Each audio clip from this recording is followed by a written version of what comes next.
আশা, আমি কি দেখতেছি? তুমি সিগারেট খাইতেছো? তুমি বাস্তবে আসলে স্বপ্ন দেখতেছি। আর তুমি স্বপ্ন দেখতেছো না, হ্যাঁ আশা, আমি এটা বিশ্বাস করতেছি না যে তুমি সিগারেট খাইতেছো।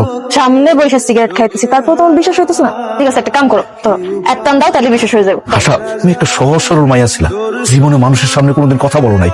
আমি যে তোমার স্বামী, আমার সাথে তো তুমি লজ্জায় কথা বলতা না, অথচ সেই লাজুক সহজ সরল মায়ের আজকে সিগারেট খাইতেছো।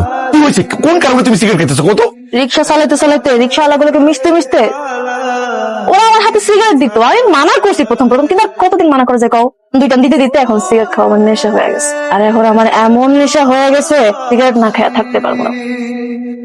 এখন তো আমার ডেলি ধরো আল্লাহর দোহাই লাগে, তুমি সিগারেট খাও না। দেখো সিগারেট খাওয়া ভালো না। তাছাড়া তুমি মায়া মারা কি করবো, আমার বোন কি করবো, আর গ্রামবাসী কি করবো কত? এখন কেন গ্রামবাসীর কথা পরোয়া করছো? আমার যখন রিক্সা চালাইতে পাঠাইছিলা তখন গ্রামবাসীর কথা মনে ছিল না? আমার যখন তরকারি বিক্রি করতে বাজারে নিয়ে গেছিলা, আমি যখন অন্য পুরুষগুলো লগে যাই মাটি আমারে কি করবো সেটা ভাবো নাই? আমি তোমার জন্য সিগারেট খাওয়া শিখছি। আমার আজকের এই অধঃপতনের জন্য তুমি দায়ী। তোমরা বেশি কথা বলো না, আমার মাথা গরম আছে। আমার এখন সিগারেট খাইতে দাও। খবরদার আমারে বাধা দিবি না।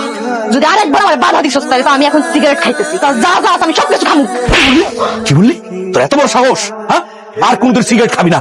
যদি খাস না, তোরা কিন্তু একদম জানে মাইরা ফেলাম আমি। তুই আমার গায়ে হাত তুলছিস, আমার খাইয়া আমার পরে তুই আমার গায়ে হাত তুলছিস। তোর সংসার আমি আর করবো না।